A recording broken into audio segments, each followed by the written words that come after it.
Good morning student. तो हमने last topic किया था फुल्करसन 1J रूल।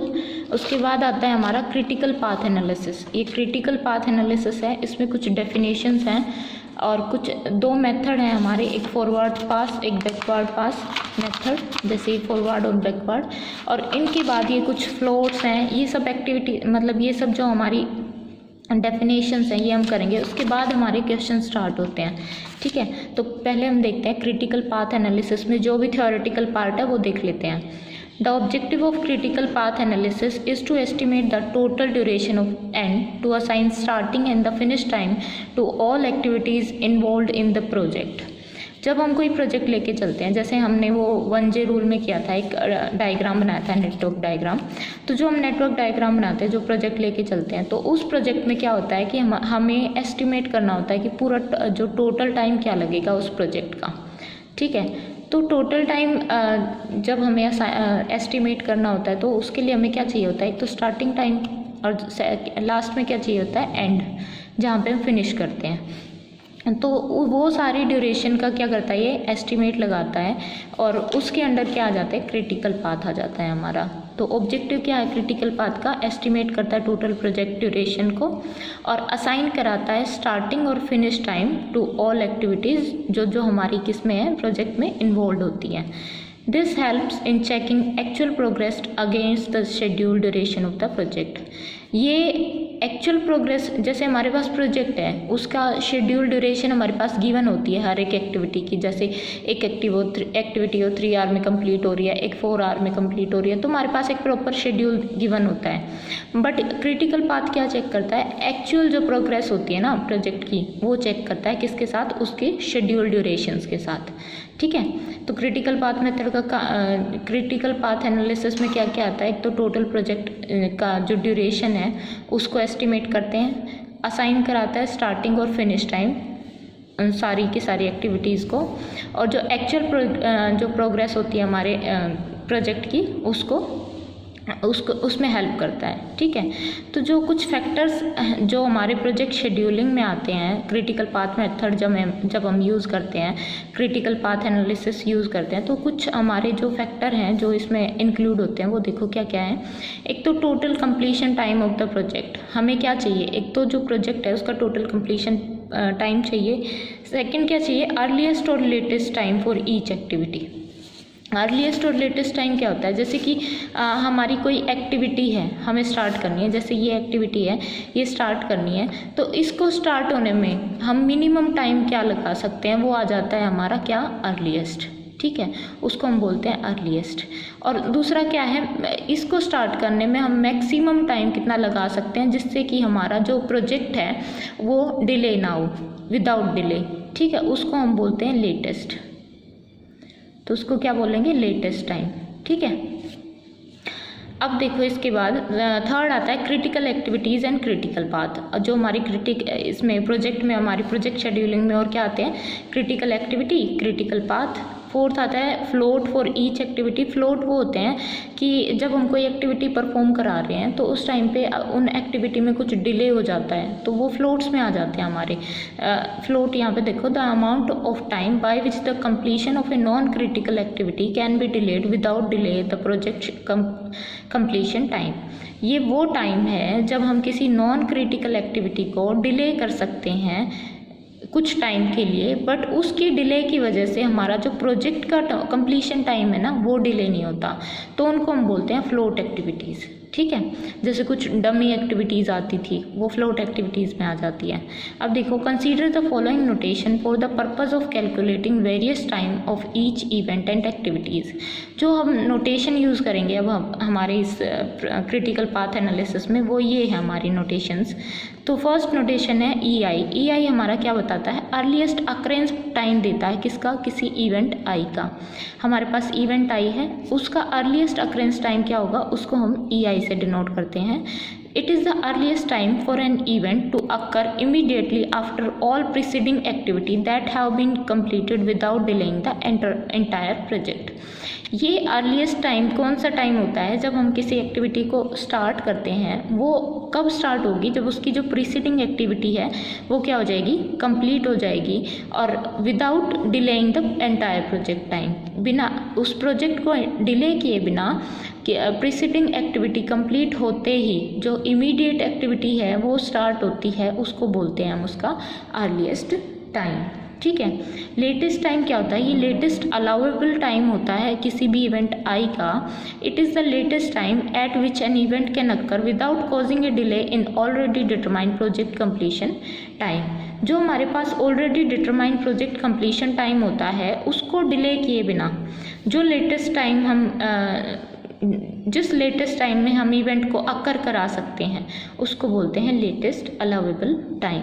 ठीक है, मतलब कि वो मैक्सिमम टाइम जिस पे हम हमारी एक्टिविटी को स्टार्ट करा सकते हैं, बट उसके स्टार्ट होने से, ठीक है, हमारा जो प्रोजेक्ट का टोटल जो शेड्यूल टाइम गिवन है उसमें डिले नहीं होता।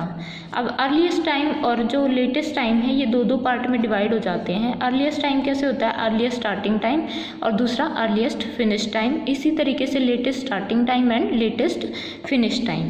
तो अर्लीस्ट स्टार्टिंग टाइम क्या होता है, early starting time is an activity I J for an activity I जे।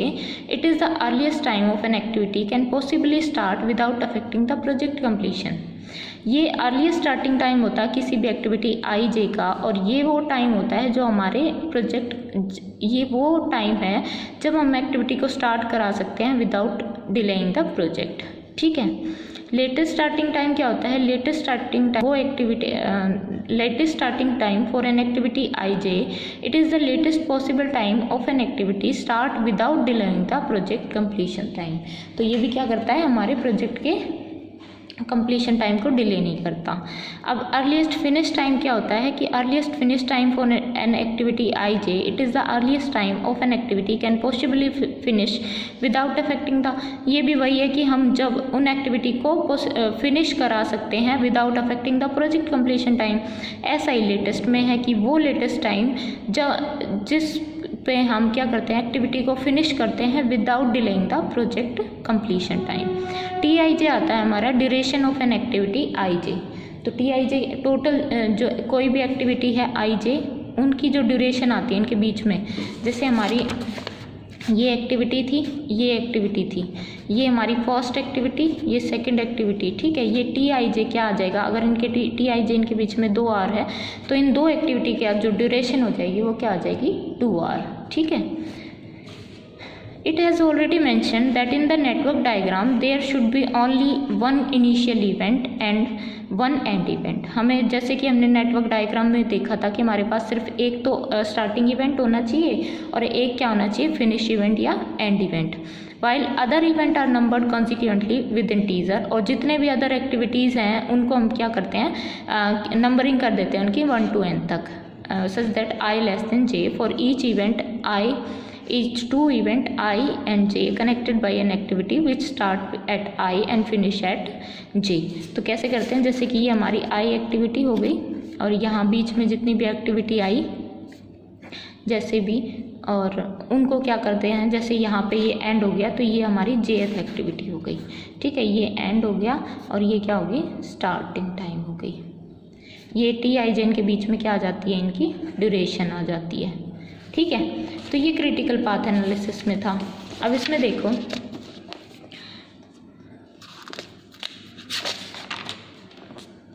जब हम for calculating the earliest occurrence and latest allowable time of an event following. अब हमें अर्लीस्ट अकरेंस, हमारे पास 2 टाइम है, एक तो अर्लीस्ट अकरेंस, एक लेटेस्ट अलाउेबल, और उनके 2 पार्ट थे। एक तो अर्लीस्ट स्टार्टिंग टाइम, एक क्या था, अर्लीस्ट फिनिश टाइम, और लेटेस्ट में भी क्या था, latest starting time and latest finish time. Earliest और लेटेस्ट का डिफरेंस क्या है, अर्लीस्ट मतलब वो मिनिमम टाइम जब हम एक्टिविटी को स्टार्ट करा सकते हैं, ठीक है, जिससे हमारे प्रोजेक्ट क्या ना हो, डिले ना हो। और लेटेस्ट क्या होता है कि वो मैक्सिमम टाइम जहां हम हमारी एक्टिविटी को स्टार्ट या फिनिश करा सकते हैं without delaying our project schedule. ठीक है। तो इसमें दो मेथड आते हैं, एक तो आता है फॉरवर्ड पास मेथड जो हमारा किस लिए है, फॉर अर्लीस्ट इवेंट टाइम के लिए, एक आता है हमारा बैकवर्ड पास मेथड जो होता है हमारा लेटेस्ट अलाउेबल इवेंट के लिए। तो आज हम करेंगे ये पहले फॉरवर्ड पास मेथड, ठीक है, फिर कल बैकवर्ड और फिर ये कुछ डेफिनेशन, उसके बाद आपको ये सारी चीज़ें एग्जाम्पल से एकदम क्लियरली समझ आ जाएंगी कि ये सब क्या होता है। In this method calculation begin from an initial event 1। इस मेथड में क्या होता है कि हमारे जो कैलकुलेशन कहाँ से स्टार्ट होती है, फर्स्ट इवेंट 1 से, ठीक है। इनिशियल इवेंट हमेशा इनिशियल इवेंट से ही स्टार्ट करते हैं हम। Proceeding through the event in an increasing order, फिर हम क्या करते हैं, इंक्रीजिंग ऑर्डर में हम इवेंट को प्रोसीड, फिर इंक्रीजिंग ऑर्डर में प्रोसीड करेंगे और एंड तक जाएंगे तो वो क्या हो जाएगा, हमारा फाइनल इवेंट हो जाएगा, जिसको हम एन बोलते हैं। At each event we calculate its earliest occurrence time, हर एक इवेंट पे उसका अर्लीस्ट अक्रेंस टाइम कैलकुलेट करेंगे, and earliest start and finish time, और उसका जो earliest start time finish time वो सब क्या करेंगे, कैलकुलेट करेंगे, ठीक है, हर एक इवेंट के लिए। When calculation end at the final event N, जब हमारी कैलकुलेशन एंड हो जाएगी फाइनल इवेंट एन पे, it's earliest occurrence time give the earliest possible completion time of the entire project. तो जो फाइनल इवेंट का जो अर्लीस्ट अक्रेंस टाइम होगा वो हमें अर्लीस्ट पॉसिबल कंप्लीशन टाइम देगा, किसका, एंटायर प्रोजेक्ट का, ठीक है। द मेथड में बी समराइज्ड एज फॉलोज। अब इसमें स्टेप क्या क्या है, set the earliest occurrence time of the initial event 1 to 0। जो हमारा इनिशियल इवेंट होता है E1, उसको हम अर्लीस्ट अक्रेंस टाइम क्या दे देंगे, 0 दे देंगे, ठीक है। यहाँ पे ith एक्टिविटीज़ से लेके चल रहे हैं हम, तो फर्स्ट इवेंट क्या हो गया हमारा E1, जिसको हमने अर्लीस्ट अक्रेंस टाइम क्या दे दिया, 0। उसके बाद कैलकुलेट करेंगे starting time, earliest starting time for each event that begins at event I = 1। हर एक इवेंट के लिए, मतलब हर एक एक्टिविटी के लिए जो अर्लीस्ट स्टार्ट टाइम है वो कैलकुलेट करेंगे, जो हमारा कहाँ पे स्टार्ट होता है, फर्स्ट इवेंट पे, E1 पे, ठीक है। This is equal to the earliest occurrence time of event I, और ये किसके इक्वल होता है, ये अर्लीस्ट अक्रेंस टाइम के इक्वल होता है जो फर्स्ट इवेंट के लिए था, ठीक है। EI के इक्वल हो जाएगा, मतलब कि टेल के, मतलब ये हमारी एक्टिविटी फर्स्ट इवेंट हो गया, ये सेकंड इवेंट हो गया, ये क्या होता है, टेल, और ये क्या हो जाता है, हेड, ठीक है। तो इसको हम क्या लिखते हैं, E1 = 0, और इसका जो अर्लीस्ट स्टार्ट टाइम हो जाएगा वो भी क्या हो जाएगा, अर्लीस्ट स्टार्ट टाइम वो EI के, मतलब E1 के इक्वल हो जाएगा, वो भी 0 आ जाएगा, ठीक है। फिर हम करते हैं earliest finish time for each activity that begin eight event I। पहले स्टार्ट टाइम निकाल लिया, फिर उसका फिनिश टाइम निकाल लेंगे, ठीक है। This is equal to the earliest start time of the activity plus the duration of that activity. ये किसके इक्वल होता है, अर्लीस्ट स्टार्ट टाइम, जो अर्लीस्ट फिनिश टाइम जो हो जाएगा हमारा, अर्लीस्ट फिनिश टाइम ये होता है हमारा अर्लीस्ट स्टार्ट टाइम प्लस जो ड्यूरेशन थी उस एक्टिविटी की। मतलब यहाँ पे हमने अक्रेंस टाइम ले लिया, अक्रेंस टाइम से हमने क्या निकाल लिया, उसका अर्लीस्ट स्टार्ट टाइम निकाल लिया। यहाँ पे क्या होती है, इसकी ड्यूरेशन होती है, दो एक्टिविटीज़ के बीच में ये ड्यूरेशन होती है।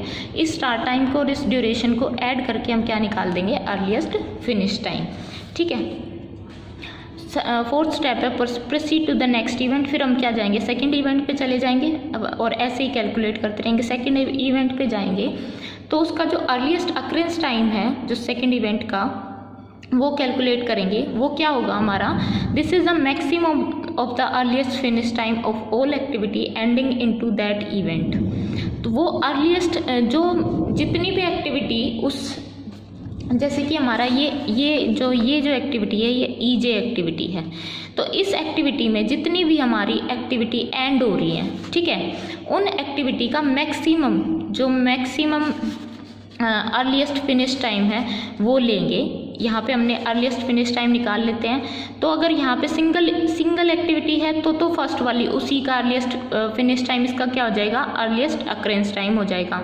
अगर यहाँ पे 3-4 एक्टिविटी इकट्ठी आ रही हैं तो उनमें से जिसका मैक्सिमम अर्लीस्ट फिनिश टाइम होगा ना वो क्या हो जाएगा, इस इवेंट का क्या हो जाएगा, अर्लीस्ट अक्रेंस टाइम हो जाएगा, ठीक है। तो यहाँ पे क्या बोलता है कि this is the maximum of the earliest finish time of all activity ending into that event. उस इवेंट में जितनी भी एक्टिविटी एंड हो रही है उनमें से जो मैक्सिमम अर्लीस्ट फिनिश टाइम है वो क्या होगा, इसका अर्लीस्ट अकरेंस टाइम हो जाएगा। ठीक है। इफ़ 6 स्टेप में क्या बोलता है, if J equal to N, अगर हमारा जो जे है फाइनल इवेंट है, लास्ट इवेंट है, तो जो earliest finish time for the project that is the earliest occurrence time E N for the final, तो जो अर्लीस्ट फिनिश टाइम होगा ना टोटल प्रोजेक्ट का वो क्या हो जाएगा, जो अर्लीस्ट अकरेंस टाइम था फाइनल इवेंट का वो क्या हो जाएगा, इसका अर्लीस्ट फिनिश टाइम हो जाएगा। ठीक है। तो ये हमारा इसका प्रोसीजर था, ये आपको क्वेश्चन से एकदम क्लियर भी हो जाएगा। आज यहाँ तक कर लो। ठीक है।